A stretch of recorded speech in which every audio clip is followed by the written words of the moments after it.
evening and welcome mga kapaglaom. Glory be to God as we come to the last night of our program with the Christ of Prophecy in the book of Daniel. Yes, kapaglaom Miles. Sa atong mga kapaglaom who are watching this last part of our series via Facebook and YouTube, we would like to extend our greetings to you sa padayon nyo nga pagupod sa amon diri sa aton nga nightly program. Kagamon gid ginapaambit ang amon nga kalipay kag pagpasalamat nga kaupod naman namon kamaliwat sa katapusan nga gabi sang aton pagtuon sini nga semana. Yes, kapaglaom. And I know nga dili lang kita ang na-bless sa mga pulong nga aton nabatian, kundi ang aton man mga regular viewers sa every night. Exactly, kapaglaom Edwin.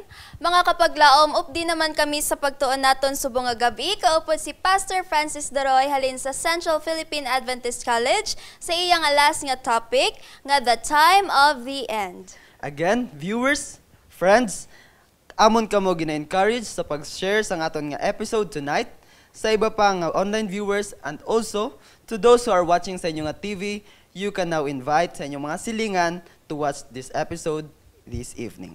Amon gid ginapangabay kag ginapangamuyo nga ang gahom sambalaan nga espiritu magatandag sa aton tagsa nga kasing-kasing samtang kita magapamati sa mga bililon nga pulong sang aton nga Dios. Friends, viewers, let's fasten our seatbelt as we are about to listen His word. Kami magasiling, malipayong pagpaminaw ug maayong gabi.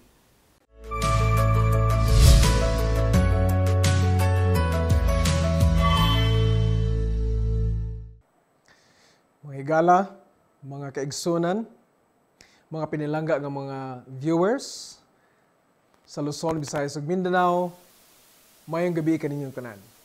Ingon man sa mga higala ta ug mga kaigsunan nga tuwa sa ubang nasod, welcome ug salamat sa inyong padayon pag-uban kanato hangtod ining takna. Mao kini ang atong katapusan nga presentation sa atong pagtuon sa mga propesiya sa libro ni Daniel. O nga ang atong topiko mao ang the time of the end.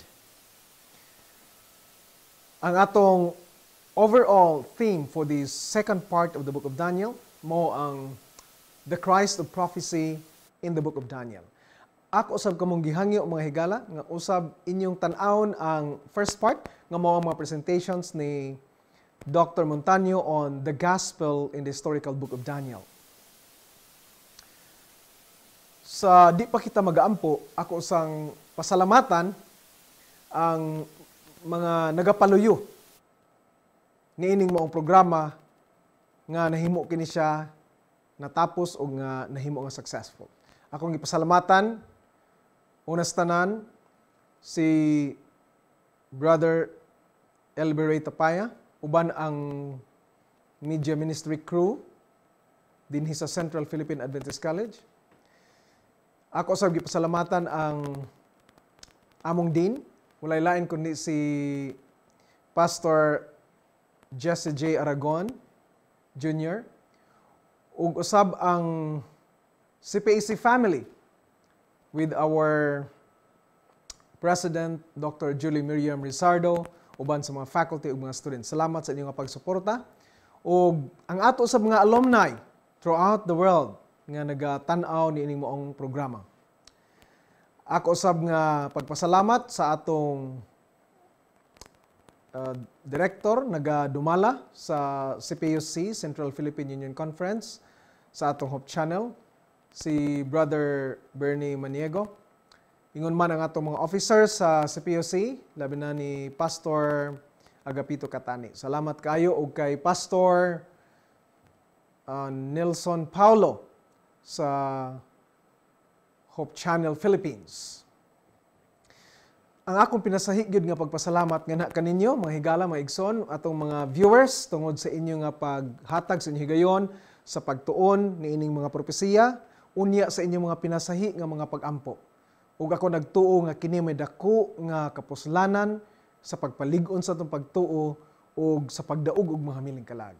Labaw sa tanan, akong gipasalamatan ang atong makagagahom nga Dios sa langit sa paghatag nato nining mga higayon nga nakatuon kita sa iyang mga pulong. Mag-ampo ta. Amahana mo nga langit nun. O Diyos, among gipasalamatan nga ikaw nagauban ka namo nining simanaha sa among pagtuon sa imong mga pulong. ug amahan samta magahimo kami sa pagtuon niining katapusan nga kapitulo sa Daniel. Hatagi kami Ginoo sa imong espiritu. Hinaot nga ikaw magahinlo sa makasing-kasing gunahuna ug salamat Ginoo sa imong mga saad ug nga ikaw magauban kanamo, magahatag kanamo og kaalam, magahatag kanamo sa kinaiya nga hisama kang Ginoong Hesus aron kami matakos ug maluwas sa imong pagbalik niining kalibutan. Salamat sa pagtabag sa pagampo sa ngalan ni Hesus. Amen. Niya na kita sa atong katapusan nga pagtuon o ang atong atensyon karon mas sentro dito sa katapusan man nga kapitulo sa libro ni Daniel nga mao ang chapter 12. And in the course of our study, ato nakita that Daniel was a book that is action-packed and it is very Christ-centered. Grabe, sentro gyud ang Ginoo diri sa libro ni Daniel. Ang paghukom o ang theme of the great controversy nga tungod ni Michael midaog si Daniel sa iyang panahon, busa kita man makadaog kita bisan pa nagaatubang kita sa final storm, bisan pa moabot unya sa kalibutan ang the great time of trouble such as there was not a nation. Grabe na unya ato nakita usab nga ang libro ni Daniel may direksyon. It has a goal, and its final goal is none other than God's eternal kingdom. Muna atong hando may igala maigson nga nagtuon ta ani aron kita mahisakop didto sa gingharian sa Ginoo nga wala nay katapusan. Ang libro ni Daniel kung atong tan-awon ang chapter 12 makita nato nga ang first few verses 1 to 4 mao ang katapusan nga part, bahin sa vision in chapter 11. Unya, dito dayon sa ang 5 to 13, mao ang gitawag nato nga epilogue. O kung but ipasabot, further explanation of the vision in chapter 11. Makita sab nato diri mga higala maigsoon nga ang first part of the chapter is the second coming. Muna ang pagtindog ni Michael nga nagrepresent sa second coming. Ang ikaduhang pagbalik sa atong Ginoo. Nagaingon diri nga nagabantay siya. He is the great prince. In verse 1, that keep watch over his people. Muna siya. Unya, iyang bantayan ay makatawhan kay naa na kita sa kaytapusan sa dakong pakig-away sa maayo ug sa daotan, tali ni Kristo ug sa panulay ni Satanas. Unya, unsa pag-iingon diri? Ang katawhan sa Ginoo iyang luwason. Nagaingon ang verse 1 gihapon, and at the time your people shall be delivered. Ikaw ug ako mga higala, luwason sa Ginoo ni anang maong taknaa. Unya, unsay giingon sa verse 4? But you Daniel, and it is Gabriel speaking to Daniel. Unsay giingon diha? But you Daniel shut up the words and seal the book until the time of the end. So that is our title, the time of the end. Many shall run to and fro, and knowledge shall increase. So ang atong gihimo nga pagtuon sa libro ni Daniel this week is a direct fulfillment. Usa ni siya sa mga fulfillment, no? Nga nagatuon kita. Nga naman tungod kay nagaingon diri nga gisilyuhan ang propesiya ni Daniel, pero pag abot sa time of the end, ang kaalam, ang pagsusi, ang kahibalo mahitungod sa propesiya mulambo. Mao na nga it is really a fulfillment. Sa nagiingon ko na sa verses 5 to 7, it's Angel Gabriel talking to Daniel. And then the last verses, ang katapusan nga verses ng mga bersikulo sa kapitulo 12, walay lain kundi ang Ginoo nakikistorya ni Daniel. And that is 9 to 13. Ug ang katapusan nga mga pulong sa libro ni Daniel mao ang the time of the end. Mga higala, may ipakigbahin ako ninyo atong tunan karon ang upat ka mga key messages nga mga sentido nga mga mensahe, importante ug dagko nga mga mensahe sa kapitulo 12. Una, mao ang second coming of Christ. And it is the most glorious event in history. Mao na ato makita diri when Michael will stand up. Oh higala. No, and that is the day of victory.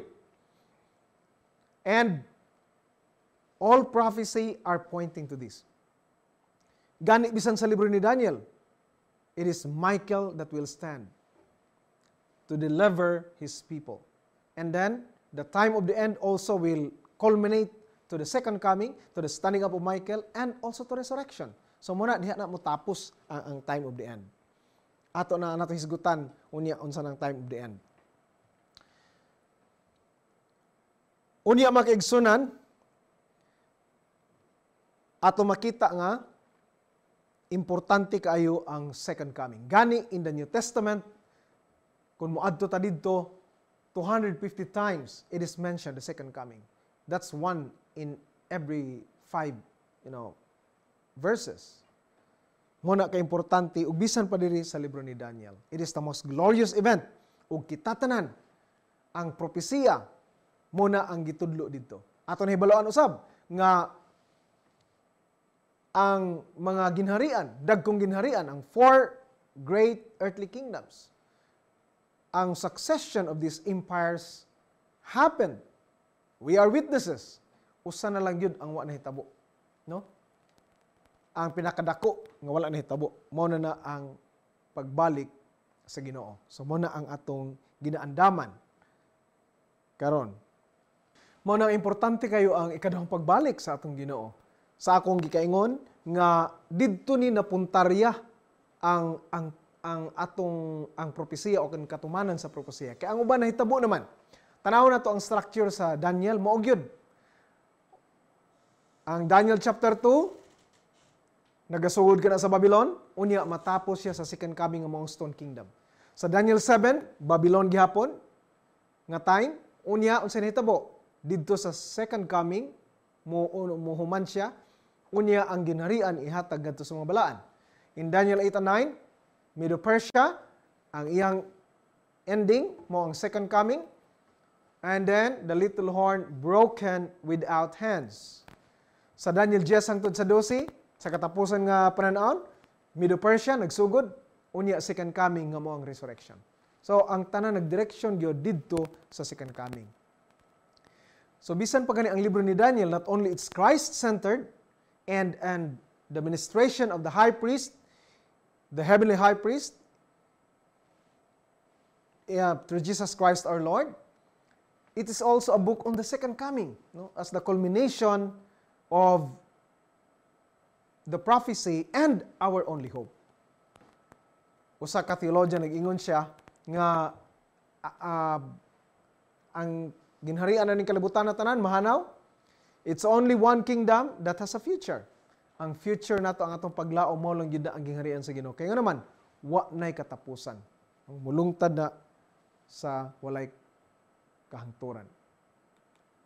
Kung tanaw usab nato mga higala, mga igsoon, ang structure o explanation ni Daniel sa iyang libro. Sa Daniel chapter 2, panan-awon, unya explanation. Balik-balik na siya. Daniel 7, vision, mauna ang mga bersikulo, dayon explanation. Mao gihapon sa Daniel 8 and 9, vision and then explanation. And then last vision, the fourth vision, 10 to 12, unya ang vision mauna siya, ang mga bersikulo, dayon ang explanation. Ngano ako nang ipakita ninyo?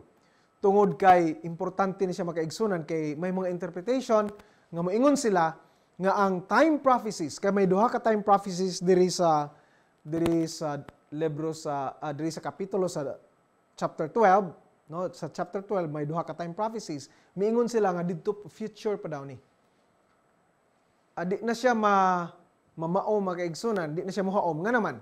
Tungod kay ang tanan ng mga time prophecies gikan sa chapter 7 hangtod sa fourth vision, sa second vision to the fourth, na agyud sa explanation.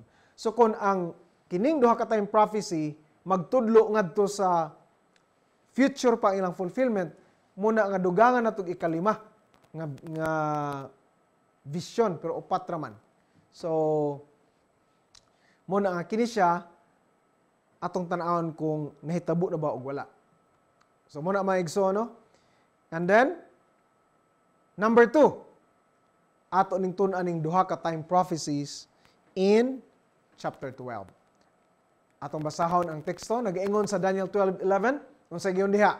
And from the time that the daily sacrifice is taken away and the abomination of desolation is set up, there shall be 1,290 days. Atong bantayan aha, and from the time that the daily sacrifice is taken away. Unya mo na ang time prophecy. 1,290 days or years. Atong hibaluan in prophetic reckoning sa pag-ihap sa propesiya, ang usa ka adlaw usa na siya ka tuig. And then in verse 12 unsa giingon diha? Bulahan siya nga nagapaabot and comes to the 1,335 days. Bulahan siya nga nakaabot sa 1,000 o sa kalibo 335 ka mga adlaw ukon mga tuig.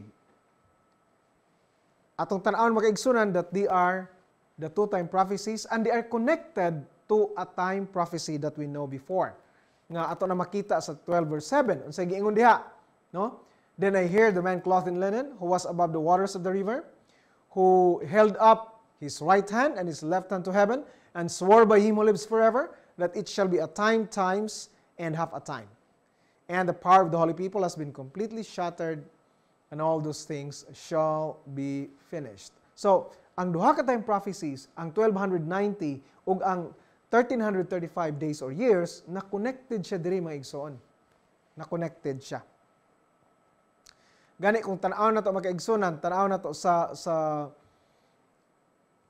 Hebrew, ang translation maigsoon sa 11 verse 11 is, and from the time of the taking away of the continual, even in order to set up the abomination.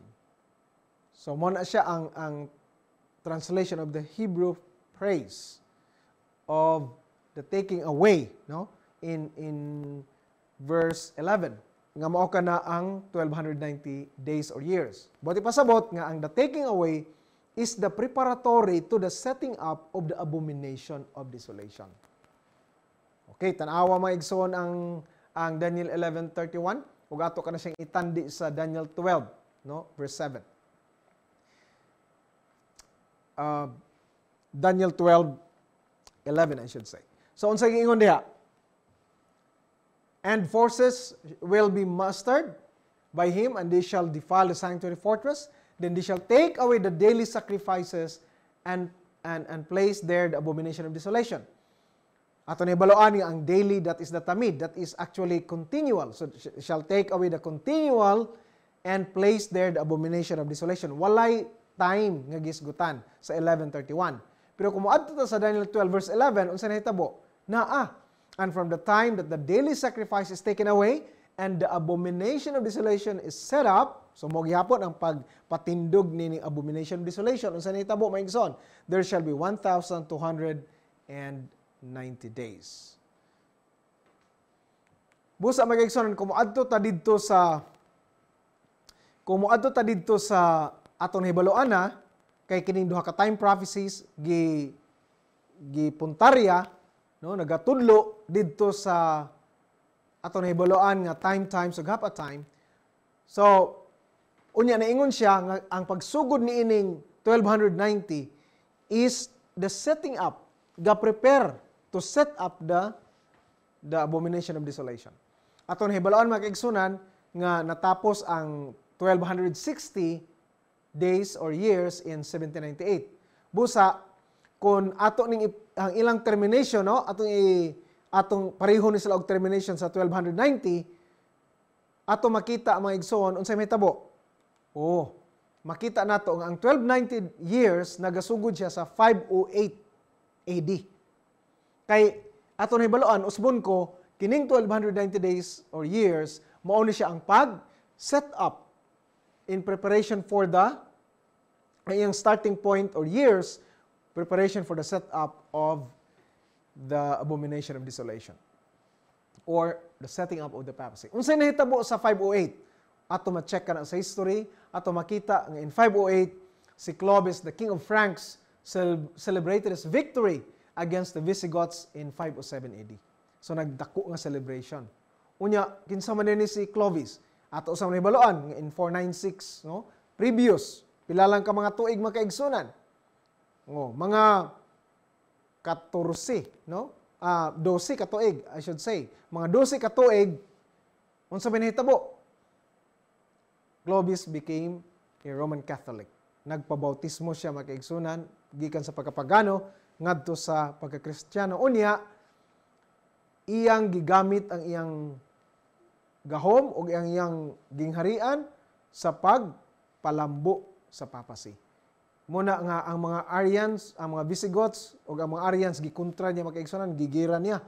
Busa ang pagkadaog ni Clovis, the king of Franks in 507, is also the theological victory of the papacy. Kaya nga naman, ang mga Arians manggod, nagkontra gid sila sa papacy. Kaya ang ilang hunahuna nga si Jesus Christ, created being. Di siya Diyos, tao lang siya. Hinimo lang siya sa Diyos, si Jesus Christ.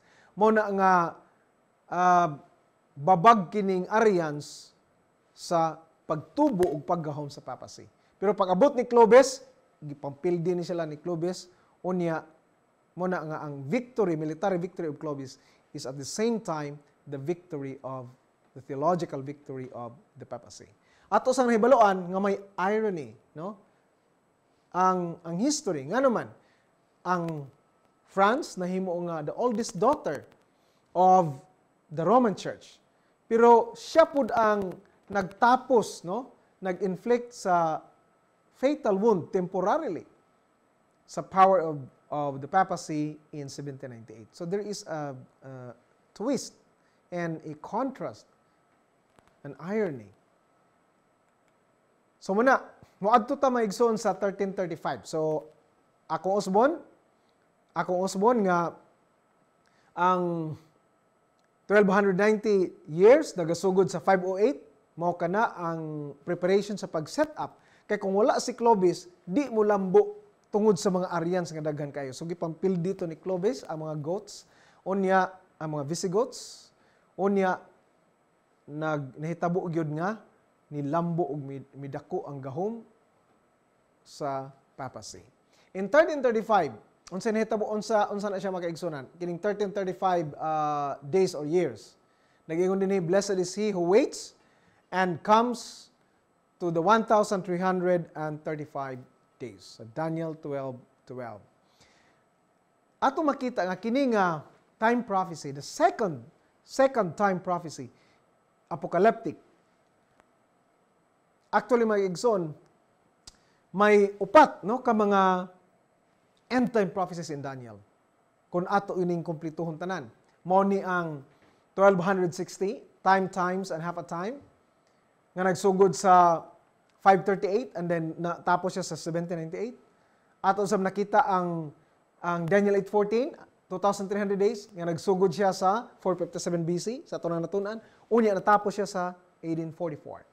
Ang ikatulo mao ang 1290 days, nga nagsugod siya sa 508 AD ug natapos siya sa 1798. The same with 1260 days or years time period.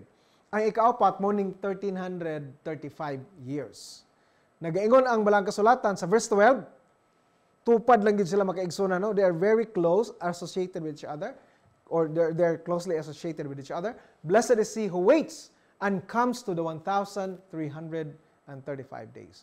Unya, kung ato ning tan-awon, walay event nga gi-connect diri maigsoon. While the 1290 days was connected to the 1260 days, pero kini siya wala. Og wala man ni siya, no? Wala man ni siya na connect sa buhat sa history of the little horn or the king of the north. Wala man. Busa kini siya is, And then, ang word pa niya, blessed is he. So, gikan gini siya sa Ginoo makaigsunan nga nag-refer sa mga katawhan sa Ginoo. And then, kung nagsugod ni siya, because it is closely associated with 1290 days, ang atong interpretation diha nga, it must have started the same with 1290. The same sa iyang starting, nga mo ang 508 AD. So kung atong idugang ang 1,335 years sa 508, ang resulta magkaigsunan, mao ang 1843-1844. Nganong 1843-1844 man? Tungod kay ang last year would run through 1843 to 1844. Pareho ang ending niya makaigsunan, pareho ang ending niya sa 1,335 years sa 2,300 days or years prophecy. Ang ending sa 1,290 years pareho sa 1,260 years prophecy. Nga nag-end sila ang duha ka time prophecies in 1798, unya ang 2,300 days ug ang 1,335 years nag-end dito sa 1843-1844. So makita gyud nato ang coherency, makita usab nato diha ang consistency, no? Nga maayo yung pagkahanay ug harmonia gyud siya kaayo mga higala mga igsoon. So unsay buot ipasabot ani? Kining duha ka time prophecies, the 1290 and the 1,335 years will lead us into the time of the end. Muna ang mo adto nato. Muna mo adto tani ana ikatulo nga importante kaayo nga topic. Apan sa di pa nga message, I should say. Apan sa di pa mga higala, ato nakita nga ang 2,300 days nga ni end in 1843-1844 is the beginning of the judgment in heaven, ang 1844. So ikatulo, ato makita man sa chapter 12, the meaning of suffering. Kung sa may giingon diha, no? Sa bersikulo 10, nagaingon, many shall be purified, made white, and refined. But the wicked shall do wickedly, and none of the wicked shall understand. But the wise will understand. Mo na siya mga higala. Unsay ipasabot ani, unsaon nga kita maputli, unsaon nga ang atong mga biste mahimo maputi sa tubangan sa Ginoo. Nagaingon diri ang usa ka writer, Ellen G. White, My Life Today, page 92. Nagaingon siya, the purification of God's people cannot be accomplished without suffering. So in a practical way, ang atong purification, ang pagputli, ang paghinlo sa mga katawhan sa Ginoo, di gud siya mahitabo kung wala ang pagantos.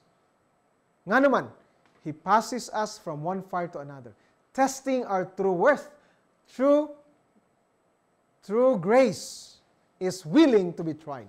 Ang tinuod ay nga pagtuo o grasya, andam kita sa mga pagsulay nga maabot ka nato. If we are loth to be searched by the Lord, our condition is one of peril. Kung ang atong gusto mag-igsunan nga di ta testingan sa Ginoo, unsa na may tabo kung moabot ang persecution, ang dagko yung kay mga pagsulay. Wa na, di na nato makaya. Di gani makaya sa ginagmay. Unsa pa ka sa dinagko. Muna may igsoon, no? Nga may purpose gali ang mga daily na to, ang mga trials, and even our hardships and suffering, it has a meaning for God's people. Sa kalibutan, walay meaning. It's very hard to find meaning.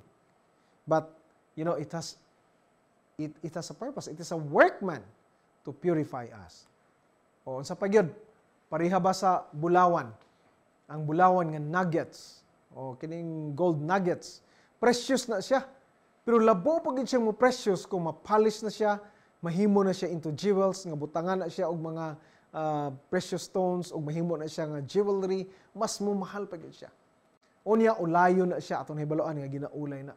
Mao man na ginaulay kita makaigsunan aron pagbalik sa Ginoo ang atong pagkayutanon, mahinluan kita ug ma-ready kita, maandam kita sa gingharian nga langitnon sa Ginoo.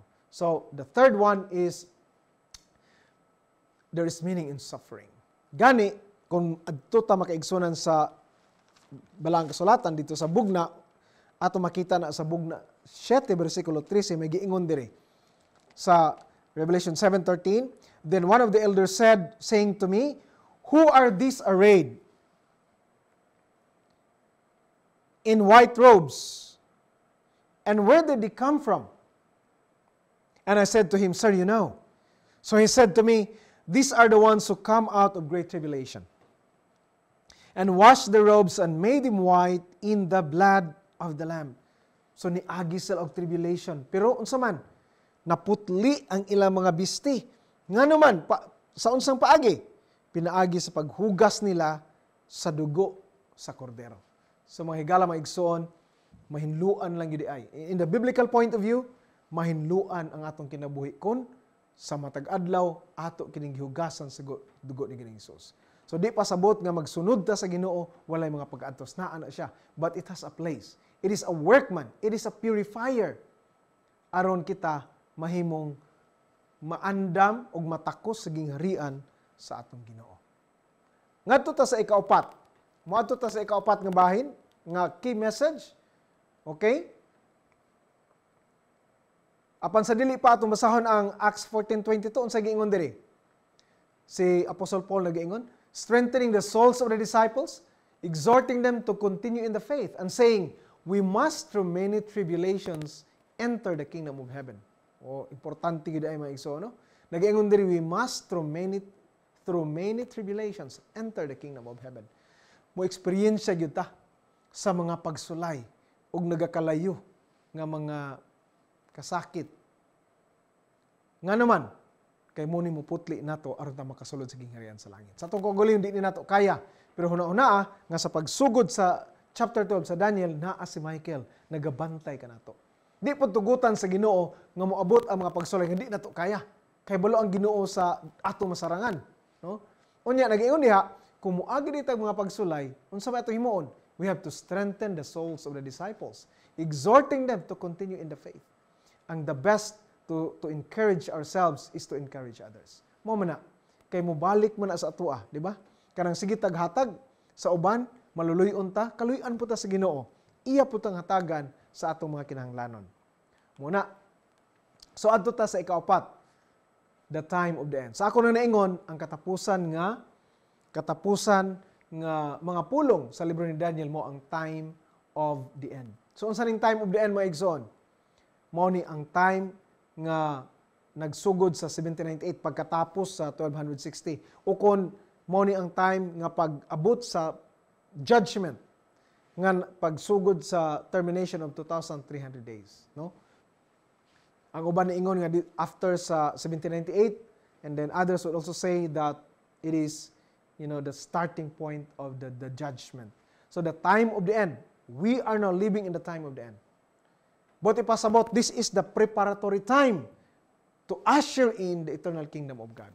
Unsa ato himo mga igsoon? The time of the end should be a time of repentance and reformation. Atong iampo sa Ginoo nga magabag-o kita, mabag-o kita. Atong madaog ang atong mga kalayahon. Kay di man dalon sa Ginoo ang mga katawhan ang moingon nga di gyud nako wala, di gyud nako madaog ni akong kalayahon. Ing-ani na gyud ko, di ta makasulod sa langit ana. Di ba naingon si Sister White ana mga higala, mga igsoon? Kinahanglan by the grace of God, ma-transform kita daily, day by day, into the likeness of our Lord and Savior Jesus Christ. Muna, so the time of the end, ukon ang, in the last part, no, in the Hebrew, aton hibalaan mo na siya, time of the end, dakit siya meme, okay? Mo na siya makaigsuna, no? Nga, mo na ang last nga gihambal sa Ginoo. Unya, aton hibalaan nga ang time of the end gihambal ka na ni Jesus Christ. Gisulti na sa atong Ginoo kang Daniel. Mo-connect na siya dito sa Revelation. Kung tanaw na tong Revelation, the first words of Revelation is the revelation of Jesus Christ. So muna nga dugtong sumpay ang Daniel dito sa Revelation. Unya ang Ginoo nag-uban gihapon sa first vision dito, mao gihapon ang Ginoo nga nakita ni John the Revelator in the island of Patmos. So muna mga igsoon, no, nga natuman gyud tinuod gyud ang giingon sa Ginoo sa Matthew 20, at Matthew 28 verse 20. Unsa giingon gani niya diha? Lo, I am with you even unto the end. Ubanan kita sa Ginoo mga kaigsunan. Ug sa makasapan ning time of the end, mo ni siya ang time nga mangandam ta sa pagbalik sa Ginoo. Wala na ibang time. Wa na. Kung di ta mangandam karon, di gyud ta makaandam sa pagbalik sa Ginoo. Pero kung mag-andam kita karon sa pagtugyan sa atong kaugalingon ug kinabuhi, mo na ang best time to prepare for the coming of the Lord. O mga higala, we are living in this very solemn time of this earth's history. Pamatii kining moong kanta nga nag-ingon, we shall behold Him. Kung maandam kita sa pag-andam sa atong mga kinabuhi, nga pagtugyan ni ini ngadto sa kamot sa atong Ginoo, mao ka na ang paagi nga sa pagbalik sa Ginoo ato siyang makita nawong ug nawong. The sky shall unfold,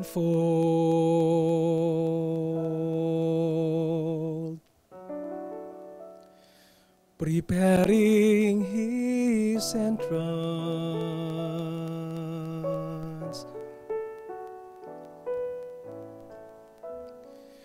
The stars shall applaud Him with thunders of praise.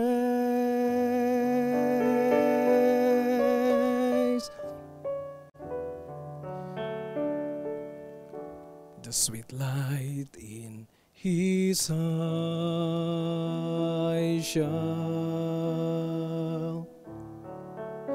shall enhance those are waiting, and we shall behold Him then face to face.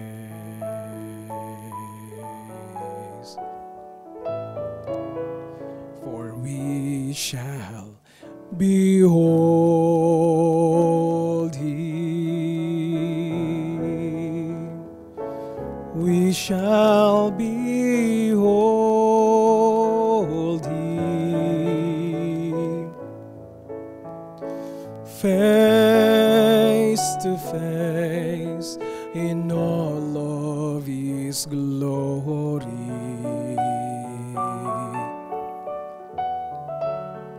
And we shall behold Him. We shall behold Him face to face.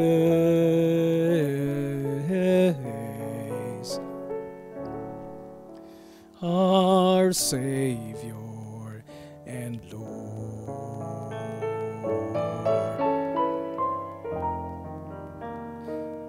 The angels shall sound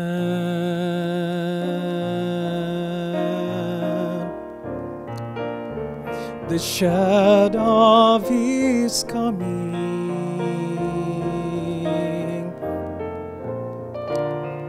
The sleeping shall rise from their slumbering place, and those who remain shall be changed in a moment,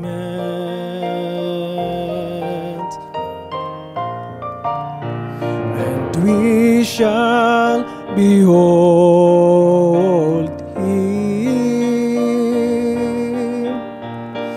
then face to face.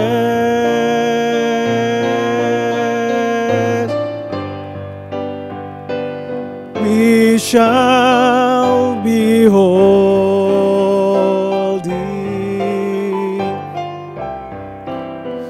Oh yes, we shall behold Him face to face in all of His glory,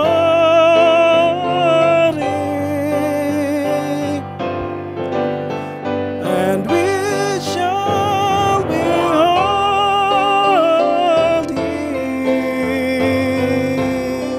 Oh yes, we shall behold Him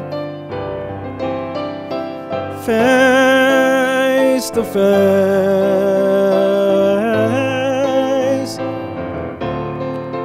our Savior and Lord.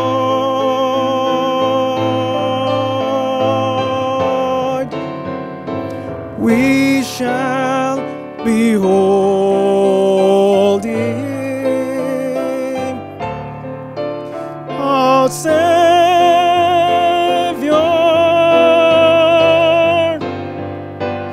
and Lord,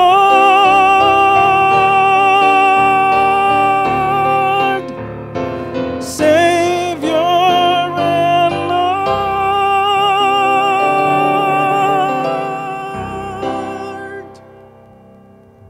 Higala igsoon, nagaabot kita sa katapusan sa atong pagtuon.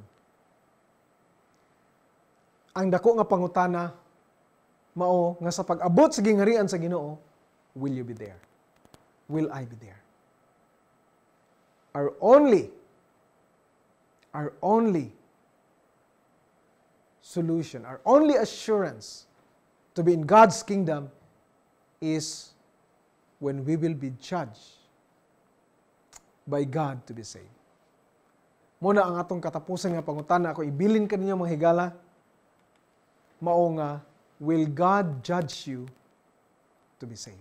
Ato bang hando mga igsoon, in the context of Daniel, nga mao ang judgment, in chapter 7, the cleansing of the sanctuary, is it your desire that by the grace of Jesus Christ, by His blood covering you, God will judge you to be saved? That God will claim you and me as His children.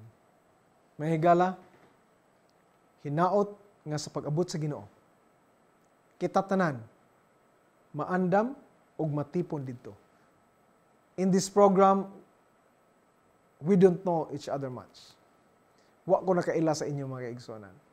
Pero akong handom ug akong pag-ampo nga sa pagbalik sa Ginoo matipon ta didto ug didto ta mag-ilhanay. Kung dili man ta magka ilhanay din hismo ang kalibutan. Mga igsoon, usbon ko, will God judge you to be saved? Will you be there in God's kingdom? Will I be there? Only by God's grace that we will be there. Is it your decision, mga higala?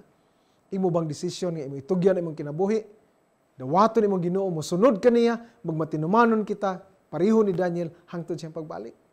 Salamat sa imong decision. Mag-ampo ta. Amahan mo nga balaan. Salamat Ginoo nga pinagi sa imong grasya. Ikaw nagahatag kanamo sa kaalam. Ikaw nagahatag kanamo sa pagsabot nga nakatapos kami sa among series sa pagtuon sa mga propesiya ni Daniel. Among handom Ginoo nga among nahibaluan di lamang sa among hunahuna. Apan amo gini ma-experiensyahan Ginoo sa imong grasya, sa imong dugo ug sa imong kaluwasan nga gitanyag sa imong katawhan nga sa imong pagbalik. Amahan kami tanan. Makit-an nimo nga takos sa imong gingharian. Ginoo, among nahibaluan nga ikaw magahukom sa tanan, sa matarong ug sa daotan, sa tanang katawhan, sa tanang mga nasod, imong paghahukman dalon sa imong paghukom. Amahan among handom nga matag usa kanamo, ang among mga viewers, ang among mga minahal sa kinabuhi, ang matag usa kanamo, matabunan sa dugo ni Ginoong Kristo. Hinaot Ginoo nga kami makabaton og usa ka relasyon kang Kristo Jesus nga among Ginoo. Amahan hinaot ka sa pagbalik, ikaw magalawas kanamo. Kinitanan mo gitugyan ni pasalamatan sa ngalan ug gahom ni Ginoong Hesus. Amen. Salamat ug ang Ginoo magapanalangin kaninyo mga igsoon. God bless and may the Lord will find us faithful. May the Lord will give us His salvation when He comes through Jesus Christ our Lord. Amen. Praise God! Amen mga kapaglaom sa dako nga mensahe sang aton nga Ginoo sa sini nga semana. Amen kapaglaom, Miles. And I know nga ang aton mga kapaglaom nga naging kaupod naton for this week have gained a lot of message from God. And thank you Pastor Francis Doroy for being God's mouthpiece sa sini nga aton nga programa. Yes, kapaglaom Edwin. Sa liwat mga kapaglaom, you can watch this episode kag ang mga past nga episodes sang aton nga series diri sa aton nga Facebook page kag sa tanan nga mga Facebook pages kang di naka-cross-post sining aton nga programa.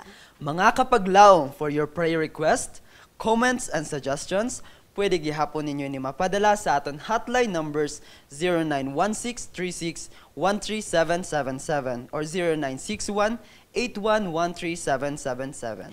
Mga pinalangga namon nga mga kapaglaom, amon gid kamo ginapasalamatan sa inyo wala untad nga pagsuporta kag pagsubaybay sa aton nga programa.